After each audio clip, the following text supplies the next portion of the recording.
kupeana kilma, kukumbushana. Kwani idha habba Allahu qauman arsala man yudhakkir, Mwenyezi Mungu akiwapenda watu huwatumia mmoja wao kwa ajili ya kuwakumbusha. Na watu kukumbushana ni jambo la muhimu, kwa sababu hatuna ukamilifu wa moja kwa moja, na lazima tukumbushane, kwa sababu watu wana makundi kama manne. Kuna mtu utamkuta ule mwanzo wake mpaka mwisho wake ni mzuri, mashaallah, na sisi Mwenyezi Mungu atujalie fungu hilo inshallah. Lakini yuko mwingine mwanzo mpaka mwisho mbaya na anakufa vibaya. Mwenyezi Mungu asitujalie kabisa katika kundi hili. Lakini kuna mwingine mwanzo wake ni mzuri, anakuja kuharibu mwishoni, anakufa gesi. Yanatokea hayo, waliyadhu billah. Lakini mwingine mwanzo mbaya, mwisho unakuja kuwa mzuri, anakuja kubadilishwa na vikao kama hivi. Na historia inasema wengi walikuwa katika sura hiyo, masahaba, baadhi ya ulama. Mtu alikuwa mbaya mwanzoni, lakini baada ya kusikiliza akawa mtu mzuri. Kwa hiyo vikao hivi ni vikao vya kheri sana. Wiki iliyopita nilizungumza maudhui niliyopangiwa, na leo pia nimepangiwa maudhui nyingine. Lakini maudhui ya leo niliyopangiwa haikukaa moja kwa moja kama mfumo wa mawaidha. Naiona ni maudhui inahusiana na matibabu, na Mtume sallallahu alaihi wasallama pia hayo ametuelekeza, tada'u ya ibadallah. Alisema Mtume sallallahu alaihi wasallam, fanyaneni matibabu waja wake Allah, fa inna Allah lam yanzil da'an illa fihi shifa au illa fihi dawa. Hakuna maradhi yoyote ambayo Mwenyezi Mungu ameyaleta duniani isipokuwa maradhi haya yana dawa, na sisi tunasema sadaka Rasulullah. Lakini kuna swali moja tunajitupia kidogo, maradhi yoyote yale yana dawa, lakini kuna kauli mbiu tunasema ukimwi hauna dawa. Lakini Mtume anasema Mwenyezi Mungu hakuleta maradhi yoyote, istashfu bima hamidahullah, jitibieni maradhi yoyote kwa vile ambavyo Mwenyezi Mungu kajisifia kabla ya kusifiwa na viumbe wake. Na hii ni suratul Fatiha pamoja na suratul Ikhlas. Humu ndani yake anasema mna tiba ya maradhi yote. Jamani, ukimwi unapona? Hili nalo ni jambo ambalo ni muhimu sana. Iko hadithi moja ya Mtume sallallahu alaihi wasallam, anasema waja hawafanyi madhambi ya aina 5 isipokuwa Mwenyezi Mungu Subhanahu wa Ta'ala atawapelekea adhabu za aina 5. Miongoni mwa madhambi hayo, wakipunguza katika mizani, munia minhumul matar, mvua itakoma, ukame utakuja. Wailul lilmutaffifin. Amir al-Mu'minin Umar alikuwa na bakora yake, ilikuwa inaogopewa kuliko upanga. Alikuwa akiingia sokoni pale, akimkuta mtu lile debe lake kalipiga chini hivi, anapima vibaya, anamtia bakora, ambia tamna minna al-matar, wewe unatuzuia mvua, unaleta ukame. Dhambi ya pili na ya tatu na ya mwisho, akasema pia watu wakikithirisha alfawahisha. Alfawahisha ni neno la Kiarabu. Shurahu wanasema fawahisha ni zina pamoja na liwati. Mtume anasema sallallahu alaihi wasallam, waje wakikithirisha liwati pamoja na uzinifu. Na leo zina imekuwa rahisi kuliko hata ndoa. Hayo mambo ya liwati ndio hadith wala haraj, na wengine hulhalalisha kabisa. Wakikithirisha mambo mawili haya, anasema Mwenyezi Mungu atapelekea maradhi ambayo waliopita kabla yao hawajakutana na maradhi hayo. Ni kweli kupitia uzinifu na liwat kuna gonoria, kuna kaswende, kuna urinary system UTI, lakini pia kuna ukimwi, na wanaoambukizwa kwa kujamiana ni wengi zaidi kuliko njia nyingine zozote zile. Kwa hiyo tunaweza tukasema haya maradhi ya ukimwi nayo yatapona kwa istighfar. So inakuwa kama ni laana hivi, ili kuthubutu yale maneno ya Mtume Muhammad sallallahu alaihi wasallam. Lakini baadaye, kwa sababu tupo katika uwanja wa tiba na yenyewe lazima tuyajadili, kwa sababu watu wanakwisha na hatuna sehemu za kusema isipokuwa sehemu kama hizo. Wiki iliyopita kama mnakumbuka, tulisema binadamu matatizo aliyokuwa nayo ni ya aina 3, na inshallah leo nitatoa tiba kidogo kidogo, na mkinipa masikio sikivu tutapata faida kubwa, tusemeni inshallah. Maradhi ya kwanza binadamu ambayo yanamsumbua ni maradhi ya akili. Mtu akiwa na matatizo ya akili, mwili hausalimiki, na akili ni mali. Akili ni jambo kubwa sana katika Uislamu, na akili ina vipimo vyake, lakini haina mashine ya kupimwa. Yaani duniani kote mpaka mataifa yaliyoendelea hakuna mashine sananzir, kuna injini fulani, kuna mashine ina uwezo wa kupima akili, kwamba hii akili imezidi au akili imepungua. Hakuna, isipokuwa akili inapimwa na akili. Kuna mtu ukimtizama tu unahisi huyu zimemruka huyu, lakini hakuna mashine ya tafiti ya akili. Na wengine wakasema akili iko moyoni, wengine wakasema akili ipo kichwani. Allah asema lahum qulubun la yafqahuna biha. Wengine wasema akili ipo moyoni, baadhi ya wanazuoni. Wengine wasema akili ipo kichwani na mfano wa hivi. Na Waarabu wakasema yuqasaru almar'u baina asgharain, hadha lisanun walqalbu. Pia mtu hupimwa akili kwa vinyama vidogo viwili, cha mwanzo ulimi. Hapa kuna mshipa hapa. Mshipa ukilegea ukiwa una matatizo, cha kwanza mtu anakuwa na maneno mengi mno na anazungumza kile ambacho hakiko hapa. Hata Mtume asema yule mtu ambaye maneno yake ni machache, imetimia akili yake.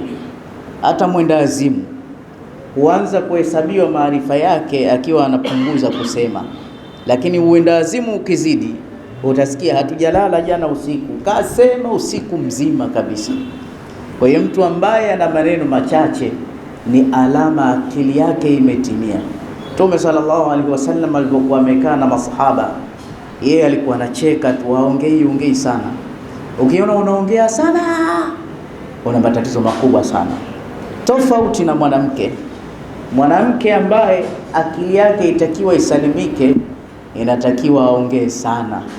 Wanasema kwa siku mwanaume limit yake, yule anayeongea sana maneno yake ni 6,000, lakini mwanamke mpole maneno yake kwa siku ni 20,000. Kwa hiyo wanasema mwanamke ambaye hazungumzi sana ni mpungufu wa akili. Na tizama, mwanamke ambaye haongei sana, hata kibiolojia hedhi zake zinaanza kuharibika na kadhalika. Kwa hiyo mwanamke, saikolojia inasema itakiwa aseme sana. Tena sikiliza sasa, na hata akisema ndani yake hakuna point, porojo, vurugu. Na wanaume kwa sababu hawajui saikolojia ya mwanamke hukerwa, hawapendi kusikiliza zile porojo zao. Lakini ulama anasema mwanaume bora ni yule anayetoa muda kusikiliza zile porojo za mke wake, na usipompa muda huo, wako wenzio watoto wa muda kumsikiliza zile porojo zake. Lazima aseme sana mwanamke. Usikubali mwanamke akawa mkimya, period zitayumba, uzazi utakosekana. Kwa hiyo tatizo la kwanza,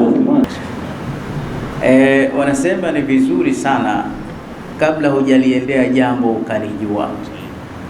Na bwana, usipomjua mwanamke utapata tabu sana.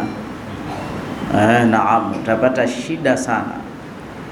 Mwenyezi Mungu Subhanahu wa Ta'ala anasema wa min ayatihi an khalaqa lakum min anfusikum azwajan.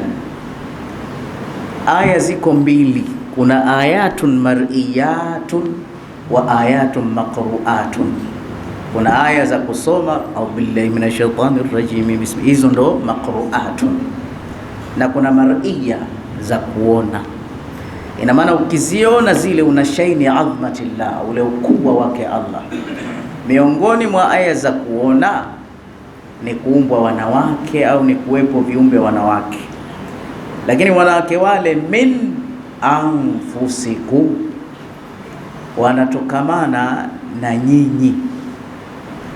Hawa wanawake wametokamana na sisi, lakini pamoja wametokamana na sisi hawafanani kabisa na sisi hata kitu kimoja. Wanawake wametokamana na sisi, lakini wallahi ma baina samai wal ardh, hawafanani na sisi hata kitu kimoja, na ukijifananisha na wao umekwisha kabisa. Ndio maana hata mtu ambaye anajifanya la'ana Allahu rajul yalbasa libsata almar'a, mtu akijifananiza na wao tu tayari anatoka katika rehema za Allah. Wao ni viumbe wengine tofauti kabisa, hawafanani na sisi.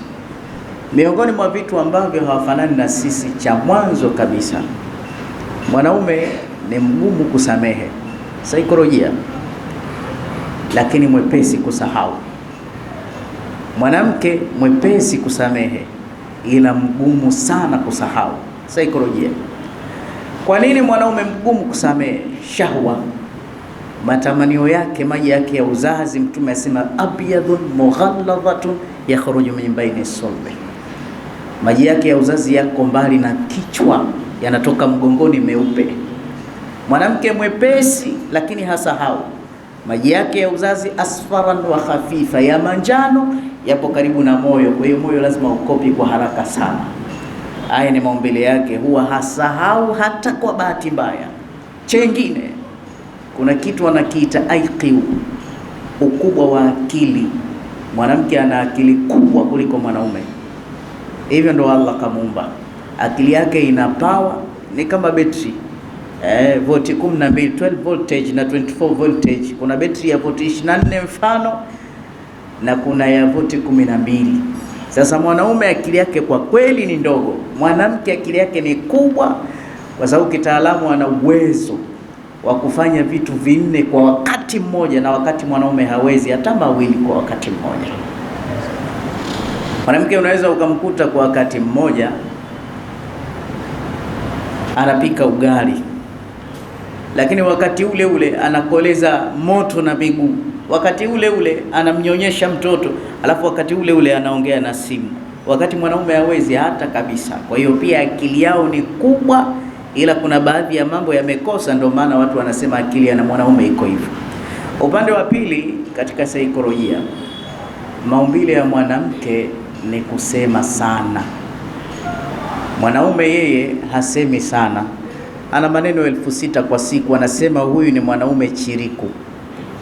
Sasa kuna tendo la ndoa linafanyika, lile tendo mtu akiwa hafanyi atakuja kuwa na maradhi ya kifafa maishani.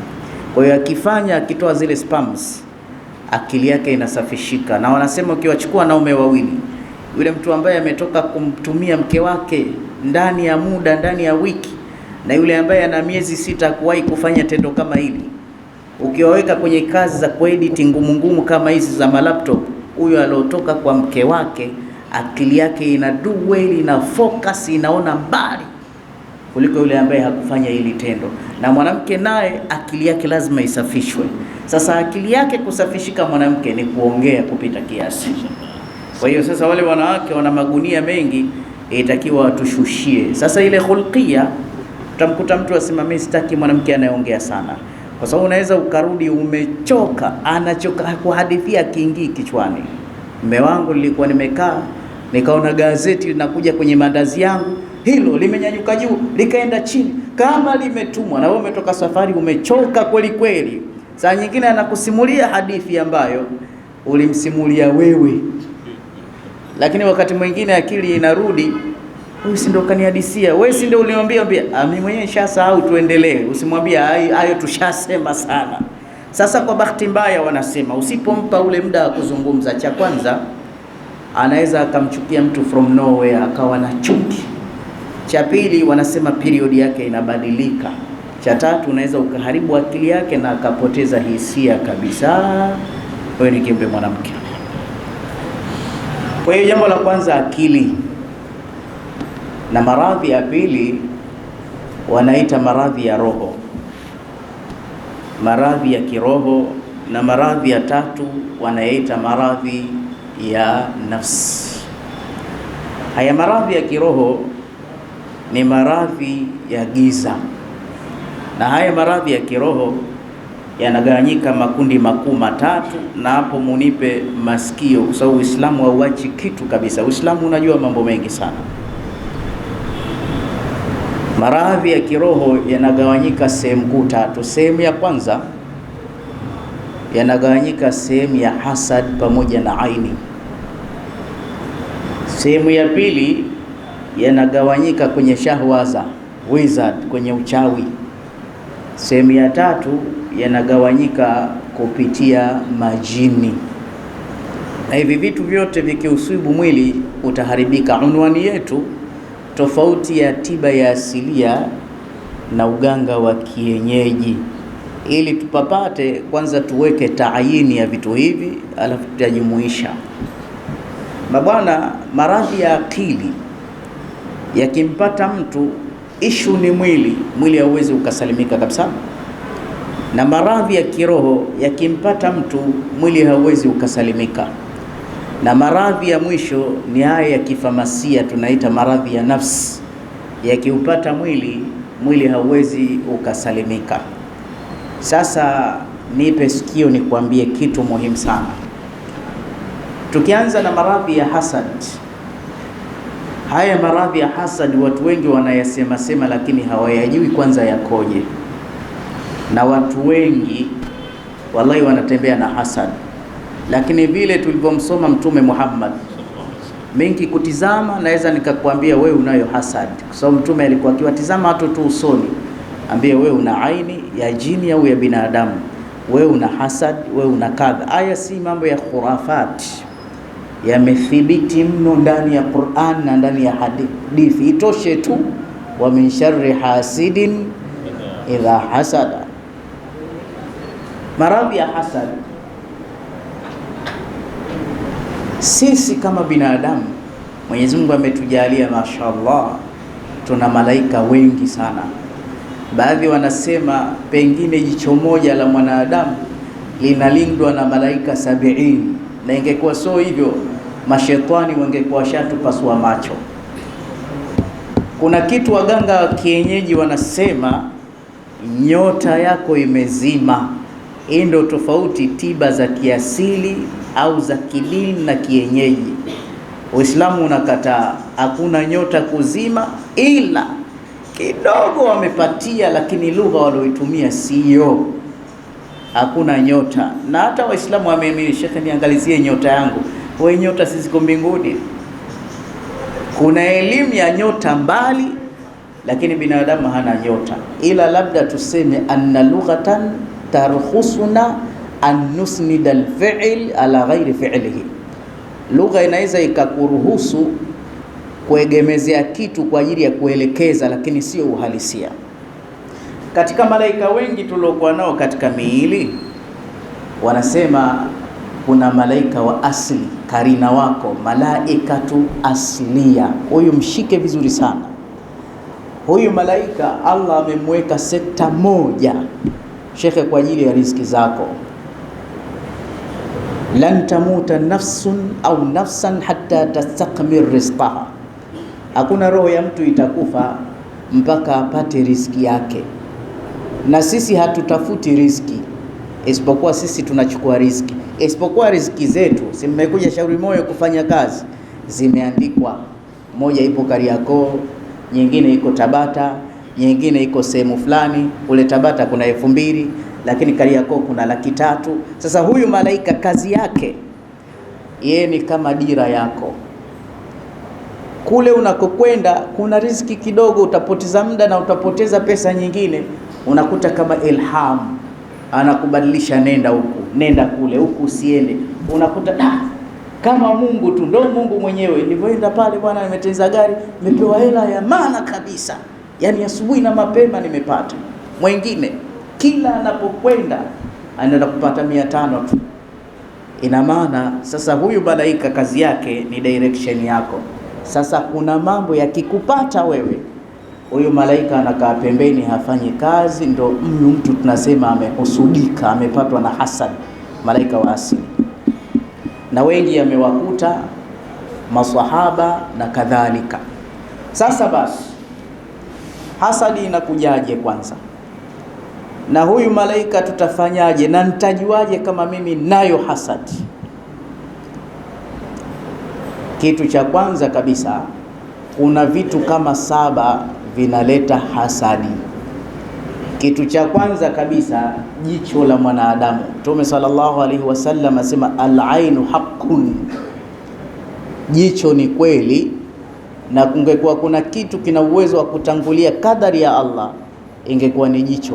Allah anamwambia Mtume, kwa elimu uliokuwa nayo hawa hawakuwezi, lakini la yuzilikuna kabi absarihim, kwa macho tu wanaweza akakutizama wakakudondosha kwa macho. Macho yana nguvu kubwa sana. Mtu akimtizama mtu akiwa na jambo zuri, kaona katoto kazuri, kaona gari nzuri, ile kutizama tu, kisheria kuna maneno lazima ayaseme, masha Allahu la haula wala quwwata illa billah, masha Allahu tabaraka arrahman. Akitizama kile kitu, asiposema vile, basi kuna sumu kama vivuli vinakuja vinamvaa huyu mtu, lile jambo linaharibika. Kwa hiyo hasadi ya kwanza kwa binadamu inatoka katika macho. Hasadi ya pili inatoka katika mdomo. Pia mtu anaweza kumwambia umenenepa ndugu yangu, akusema itu ile masha Allah, kwisha ushapatwa na kijicho hapo hapo. Na mtu sasa anaweza akakuhusudu kwa kukusudia hasa au kwa kutokukusudia, kwa kujua au kwa kutokujua. Hivyo hata mama mzazi ana uwezo mkubwa kumhusudu mtoto wake ambaye amemzaa. Siku nyingi hakupata mtoto, baada ya kupata tu nimempata mtoto huyu, yule mtoto akaathirika. Mpaka na wazuoni wakasema unaweza ukamkaribisha rafiki yako nyumbani, kipenzi, mmeshibana, baada ya kuja kule nyumbani kwenu akakuona unakumbatiana na mke wako, pazia limefunguka kidogo, kaona ile, baada ya kuona tu moyoni akasema bwana hao wanaelewana, utafikiri mtu na dada yake, mimi na wife wapi? Alafu akiondoka tu nyumbani, huku nyuma ukatokea ugomvi si wa kawaida. Wanawachuoni wanasema alikuja rafiki yako lakini kaacha jicho. Kwa hiyo wanawachuoni wanasema jicho linaweza likamuingiza ng'ombe yule alionona katika sufuria sasa hivi, au mtu kaburini. Ndio maana yale mambo ya mirathi, wale mashahidi majirani, asema muwape hata ile bakora, mwambie mzee, shika hii bakora ya mzee alikuwa akitembelea. Asema si haki yake kuwazima na macho, bali Mtume sallallahu alaihi wasallam asema istainu, jisaidieni mambo yenu kuyatengeneza bil kitmani, kwa kuyaficha, kwa sababu kila neema inahusudiwa. Ndio maana hata uchumba inatakiwa usiutaje, unaweza ukaingia hasad. Ina maana nuksi ya mipango ni kuitaja. Kitu cha pili, kuna baadhi ya mijusi pia inatia husda. Kitu cha tatu, kuingia katika mji bila kufanya dua yake, mji mpya, unapata husda. Kitu cha tatu, wameshari ghasiqin idha waqaba, usiku ukiingia unaingia na mambo mengi ya husda. Kuna ad-da'awat, dua ambazo Mtume kafundisha lazima tuzisome. Mtume sallallahu alaihi wasallam anasema kana yata'awadh min a'yunil insi wal jinn, alikuwa Mtume akijikinga sana na macho ya majini pamoja na binadamu. Mara kadha alikuwa Mtume akijikinga sana. Sasa haya maradhi ya kwanza ya aini na hasad, wanasema yanaingia moja kati ya vitu vitatu. Ukitizamwa na jicho, linaweza likaingia fi qulubi nas, inatizama, inategemea yule mtu kakutizamaje. Jamanini, inawezekana ni mcha Mungu ndo kakutizama na akakupa jicho. Si kwamba mtu anayekutizama ni mtu mbaya, mtu mwema kabisa, lakini kila mtu ana jicho. Na wanawachuoni wanasema kila mtu itakiwa tiba ya kijicho wafanyiwe, kwa sababu kuna mwingine kazi yake kuumiza watu kwa macho yake. Mwingine ana macho mabaya. Pemba kuna mzee mmoja, bibi haoni watoto, akipita kwenye korido tu anasema jamani, waficheni hao watoto, akiwaona lazima waumwe. Na wewe unajijua. Kuna mtu mimi kilisemea tu jambo, nilisema tu atadondoka na baskeli, kadondoka kweli. Unajicho baya kweli kweli, unajicho baya. Hiyo jambo la kwanza, hasadi inaweza ikaingia katika nyoyo na kufungulia mafaili. Ikiwa umepigwa na hasadi imekuingia katika nyoyo, mtihani wa kwanza unaupata, unakuwa na damu ya kunguni, unachukiwa kweli kweli. Hata ukifanya wema saa ile ile washasahau. Kuna watu wanachukiwa mpaka na wazazi wao. Kuna watoto wengine wadogo wanachukiwa kweli kweli, mtoto anaonewa tu. Ukija hapa msikitini watakuita shekhe tu ule wakati unatoa mawaidha, ukishuka tu wanakuita jina lako, washasahau kama wewe ni shekhe. Ukubaliki kabisa. Wanasema wewe umepigwa hasad katika nyoyo. Sehemu ya pili, inaweza ikaingia hasad katika economical, iktisadiyan, katika uchumi. Wanasema ikiingia kwenye uchumi, unaweza ukatafutiwa sababu za kufirisika. Una majumba hapa Shauri Moyo, ukauza moja baada nyingine, ukaenda kijijini na hela kodi hauna. Hasadi haina mchezo na haiachi mpaka umalizike, au la sivyo mpaka ufanye tiba yake. Sehemu ya tatu, inaweza ikaingia katika uzima, ukawa unaumwa na maradhi hayapati dawa, miaka 10 vidonda vya tumbo na vikaondosha. Hii yote ni alama ya hasadi. Mtume sallallahu alaihi wasallam alimuona mtu ana kovu usoni, akasema huyu aogeshwe kijicho, amepatwa na hasadi, ametizamwa vibaya na jini. Kwa hiyo pia mtu akiwa na hasad, uso wake una tabia kubadilika rangi na mambo yake kuyumba yumba. Kwa hiyo maradhi ya kwanza haya yakimpata mtu hawezi kusalimika. Mtume sallallahu alaihi wasallam alitupa dawa, na dawa hii alikuwepo sahaba mmoja Suleiman Farsi. Mtume alisema huyu ni katika mimi. Mwingine kumkata jicho akadondoka pale pale akapata maradhi ya kupooza. Ndipo pale Mtume akamwambia, wewe ushamhasidi, ushamhusudu Suleiman Farsi. Sasa dawa yake, ukimuona mtu amekuhusudu, nilikuwa na gari akanambia naona mambo yako mazuri, kwanza unamwambia sema masha Allah. Sasa wale tuhusudu ni wengi, tushahusudika. Ukimgundua mtu amekufanyia husda, muombe yule mtu akufanyie moja kati ya mambo matatu. Jamii yetu iko mbali na sunna. Ukimwambia mtu leo umenihusudu, bahati mbaya anaona kama amekufanyia uchawi, lakini takiwa yule mtu umchukue, alafu uende naye nyumbani kwako, atawadhe kama anakwenda kuswali, ila sharti tu yale maji yasidondoke chini hata moja, na chombo kisiweko kwenye ardhi moja kwa moja, weka kwenye kapeti kama hivi. Akishatawadha yale maji unayachukua wewe, unaenda bafuni popote, unajimwagia kwenye kisogo kwa mkupuo mmoja. Hiyo njia ya kwanza. Wanasema njia ya pili, kama hiyo itakuwa shida, umwezi kumwambia mambo kama haya, basi mkaribishe hata zile tende zile. Akila zile tende, akitema tu, changanya kwenye maji kaoge, pia ni tiba ya hasadi. Na njia nyingine alalaqali yasema pia hata kinawa mikono inaweza ikawa ni tiba ya hasadi. Kwa hiyo ukimwona mtu kanihusudu. Sasa wazee wetu waliopita kama miaka 35, ilikuwa akija mgeni nyumbani, wanasema hatujui kaona nini na macho yake. Walikuwa wakimkaribisha chakula, kila yule mgeni, yale maji alionao walikuwa hawayamwagi, wanachanganya, familia nzima inaoga, ili mgeni wetu asituachie macho.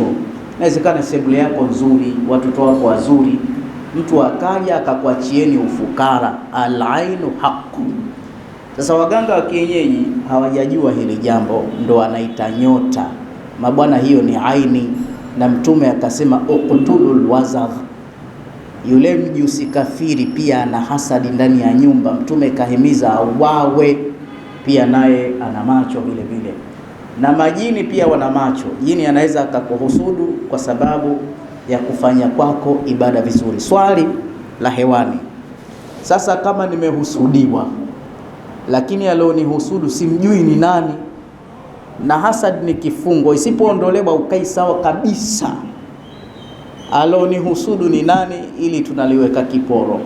So linahitaji maelezo marefu kidogo na lina shida, lakini alalaqali mimi nitakwambia tu, hebu tawadha mwenyewe uoge, inaweza ikaondoka hiyo hasad. Na hasadi kama hii ndio ilimponza Nabii Allah Ayub, na tiba yake naye ilikuwa ni hayo maji. Waja'alna min alma'i kulla shay'in hayy la hayata biduni ma. Sehemu ya pili ya maradhi ya giza haya ni maradhi yanayotokamana na uchawi, na uchawi uko sampuli nyingi. Na maradhi yake ya tatu, sehemu ya tatu ni sehemu inayotokamana na majini. Majini wana dalili 50 ili ujijue wewe una majini. Naomba nikusaidie kitu kimoja. Nitizame sehemu hii hapa, hebu nitizame sehemu hii. Hivi imeelezwa na wanawachuoni wa tiba. Nitizame hapa au nitizame kabisa machoni. Ukinitizama machoni utaziba jicho lako moja.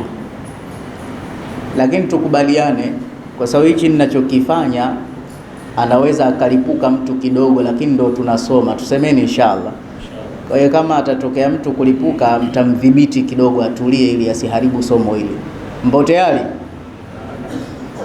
Aya, sasa wanawachuoni wanasema kumjua kisunna kabisa kidini, kama mtu amesibiwa na mtu anaweza akaa na mashakili, akaa na maumivu tu, au tafulani za kindoa au kikazi zinamsumbua na asijue nini kilichomsibu, kumbe ana mashayatini. Majini pia wanaweza akamwingia binadamu katika mwili wake wakamsumbua sana. Sasa dalili zake ni nyingi na wala sizitaji kwa sababu ni nyingi sana, ila kuna njia ya pili kujijua wewe umeathirika na uchawi au umeathirika na jini mwilini. Kama una jini, Ayatul Kursi ni aya moja, ni aya nzito, nazalat maaha 30,000 malak. Hii aya ilivyoshushwa kwa uzito wake imeshuka na malaika 30,000, na hii ilithibiti wakati wa Mtume Muhammad. Alifundishwa Sayyidina Abu Huraira na Ibilisi mwenyewe kwamba ukisoma hii utanikamata na mimi siwezi kuja. Kwa hiyo majini wanaijua vizuri. Sasa Ayatul Kursi mtu akisoma kwa moyo au kwa sauti ya chini, ukimtizama paji lake la uso au ukimtizama macho yake, na wewe ukiziba jicho moja hivi, ikiwa umeziba jicho, akiisoma tu, kama unalo dudu, moja kati ya mambo matatu au manne yatakutokea hapo ulipo. Jambo la kwanza, utaanza kusikia kuyumba au utajikuta umeenda mpaka chini. Hilo la kwanza. Angalia Qur'ani ilipokuwa nzito. Jambo la pili, kama ili alijakutokea, ili jicho litawasha kama limewekwa pilipili, kwa hiyo litaindicate hivi. Lakini jambo la tatu, ikisoma Ayatul Kursi unaweza ukaona kama una sihiri, utaona kifua kinajaa mpaka utahisi kinapasuka. Sasa wanachuoni wanasema ikiwa umeziba jicho la kushoto afu ili la kulia ndo limeleta hizo action, basi wewe una mashetani au majini wa Kiislamu.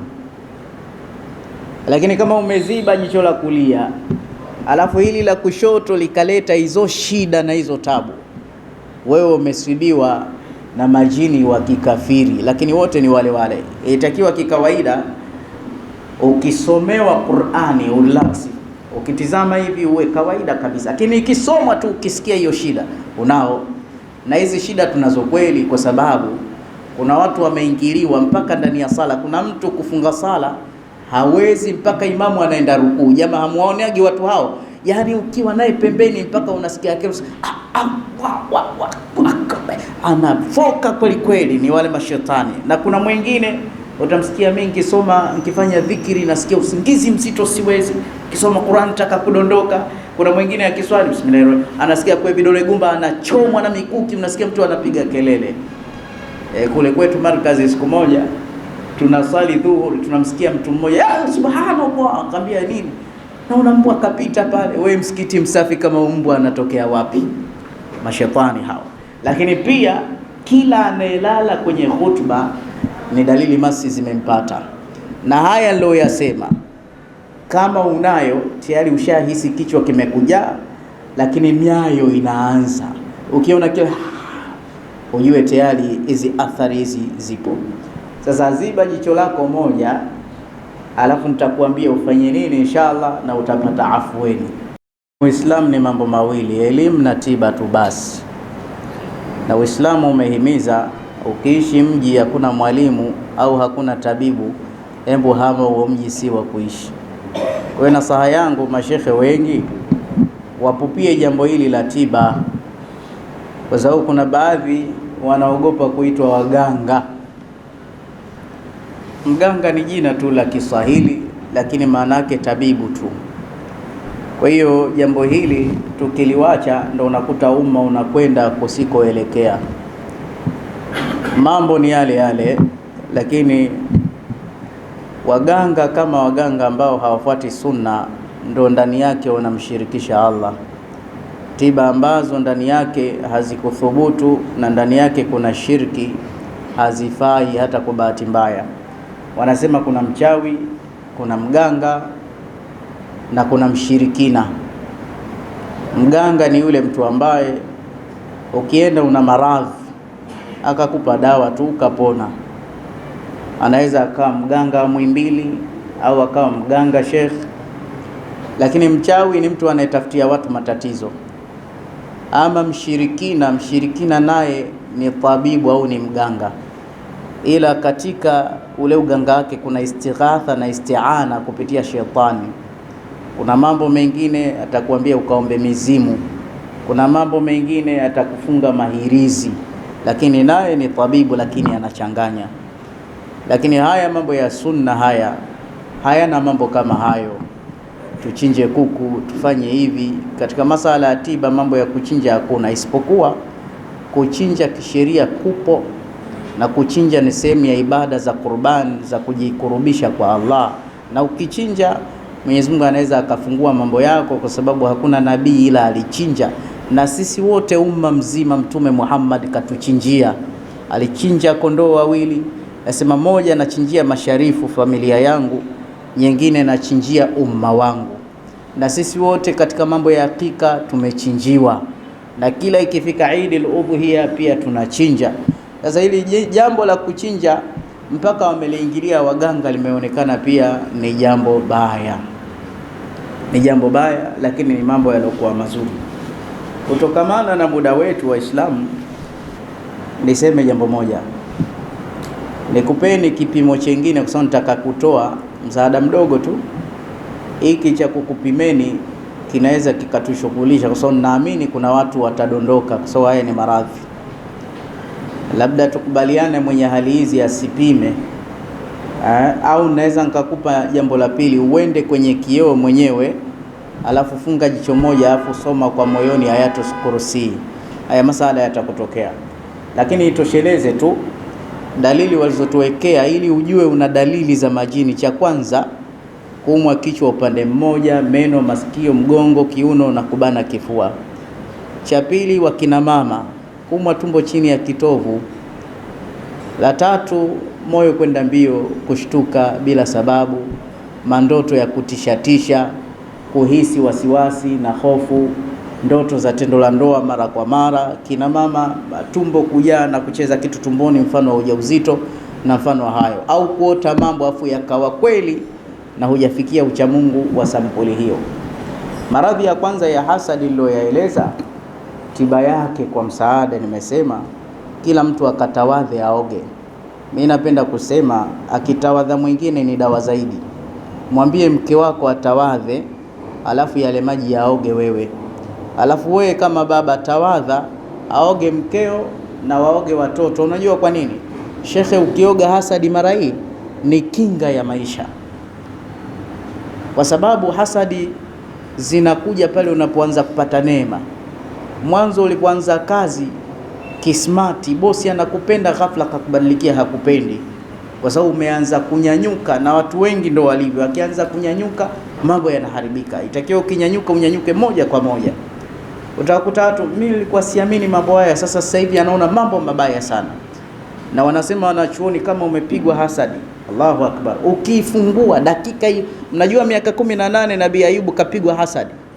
Allah asema wa Ayuba idh nada rabbahu anni massani adh-dhurru wa anta arhamur rahimin.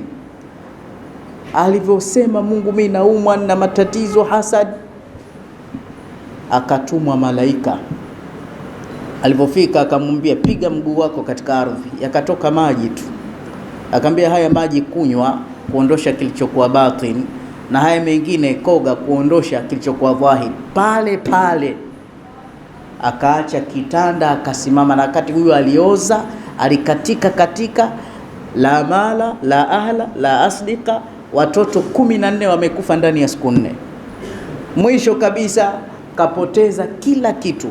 Baadaye akasimama. Aliposimama Nabii Allah Ayubu huyu, basi ndo moja kwa moja Mungu kampa kila kitu mwisho kabisa. Kwa hiyo kaoge, itakuwa ni kinga kwako, usisubiri mambo yaharibike. La pili hili la mashaitani, la pili la mashaitani ambalo la mwisho, chukua punje 7 vitunguu saumu. Utanishukuru sana, hizi zote zimeeleza na wanachuoni.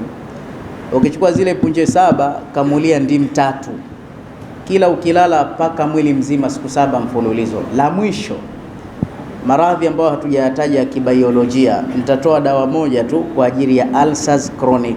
Umetibu, umehangaika, hujapona kabisa vidonda vya tumbo, na kupa tiba ambao madaktari wakubwa wanaikubali. Tafuta yule kuku wa kienyeji, chukua ile firigisi, kaushe, isage iwe kama unga, kunywa, vidonda hutovisikia tena. Nafikiri nikome hapa, ubaki wakati wa maswali.